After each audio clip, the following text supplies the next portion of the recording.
seem to show otherwise. Joining us live, the new Shadow Defence Minister, James Patterson. James, it's good to see you this morning. So the government's still denying knowledge of any delegation which was claimed in these encrypted messages. So nothing to see here, it seems, James.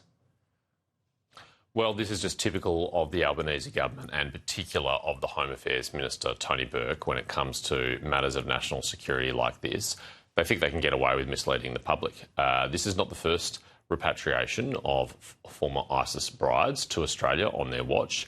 Of course, when the charity Save the Children sought to bring them to Australia, Tony Burke pretended he knew nothing about it. It later emerged he had secret meetings and told the public servant to leave the meeting. So, frankly, I have no confidence in anything the government says when it comes to these things. All we know is someone who left this country, a tolerant, prosperous, free liberal democracy, to go and join the Islamic State Caliphate, which persecutes people of ethnic and religious minorities underneath them, including using rape and torture and murder as weapons of war, is not someone that we want in this country, and the government should be doing everything they can to keep them out of this country, not rolling out the welcome mat to bring them back. So temporary exclusion has been issued to one of them, which was your wish, but it ends there. Do you think it should be replied to all of them?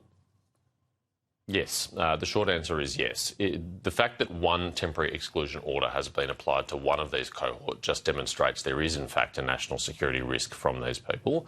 And I question why the entire cohort hasn't been slapped with temporary exclusion orders. And if the government says that the legal thresholds have not met, my colleague, Senator Jonathan Duniam, has already offered, on behalf of the coalition, bipartisan support to amend the law to protect Australians. Whatever is necessary to keep these people out of our country should be done. So again, chatting to Matt Thistlethwaite this morning, I put that point to him. Shouldn't they be kept overseas while investigating? They said they haven't got any advice to suggest that they are a threat. Therefore, they'll likely be brought home. You say that's not good enough? Well, Matt, here's some advice that suggests that they might be a threat. They went and joined Islamic State. They went and joined one of the most reprehensible terrorist organisations we've ever seen, a death cult that ruthlessly persecuted people under their control, that engage in some of the most horrific acts of terrorism, and that has inspired terrorism all around the world, including, allegedly, the Bondi shooters, who were found to have an Islamic State car, according to media reports, in their car on Bondi. So, I mean, if that's not enough advice for Matt Thistlethwaite and the Labor Party, then honestly, I wonder what it would take. So that would relate to the adults, not so much the kids, though. So what do you do there? Well, it has been previously the case under former governments that independent repatriation of minors occurred, because essentially some of these children had become orphans while they're over there, and as Australian citizens, they were previously repatriated separately from adults. Now, if that is people's concern, then they should propose that instead. What we can't have is what appears to be, again according to media reports, a freelance repatriation operation being run by Dr Jamal Rufi. Now, he's a respected community leader, but no matter how respected you are, private citizens should not be importing associates of a listed terrorist organisation, and it is particularly suspicious that Dr Jamal Rufi is such a close friend of Tony Burke. I mean, he ran the Friends of Tony Burke campaign in the last federal election to get the Home Affairs Minister re-elected in his seat. I'm curious about this line that the government is maintaining, that it is not assisting in any way. And they say that it's not on them to issue the passports, it's others. Legally, they have to. So that's not... They're leaning on this as that's not exactly them helping. How do you bat that away? Well, don't rely on my view. Professor Ben Saul, who is supportive of repatriating these people to Australia, has said in the Age and Sydney Morning Herald this morning that, of course, the government is assisting them, that granting them passports is assistance.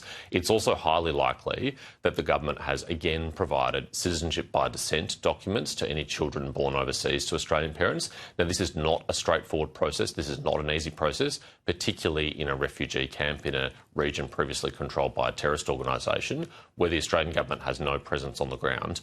I get constituent requests all the time of people who've had children overseas in peaceful areas in our own region who say it takes months, and sometimes even years, to get citizenship by descent and passport for their children, where there is no security risk. So the fact the government has been able to do this so quickly, so easily in this case, does suggest that they are in fact rolling out the welcome mat. Well, and then you've got these encrypted messages, and I'll just elaborate a bit more on what they are. So, according to the Daily Telegraph, here they are here. So it's through the women who were living in this Roj camp in northern Syria. It says the Australian government conducted DNA tests for the sisters and children, issued Australian passports for them, which we just talked about, and sent a delegation to accompany the families from the camp in Australia. I mean, does that not prove active involvement?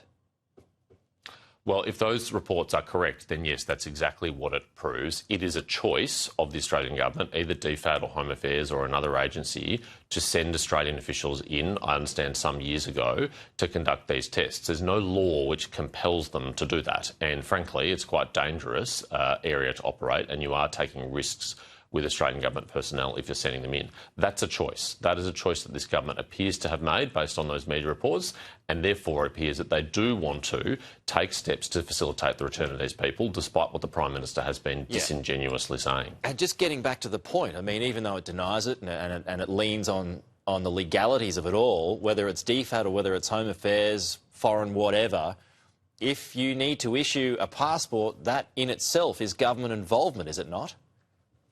Of course it is. It's assistance, it's involvement, it's a welcome mat, it is all of those things.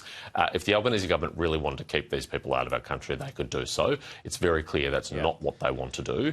We've offered bipartisan support to help them protect Australia because we don't want to see any increased risk beyond what we've already suffered over the last few years. We'll leave it there. James Patterson, good to chat. Talk to you soon. We're going to take a quick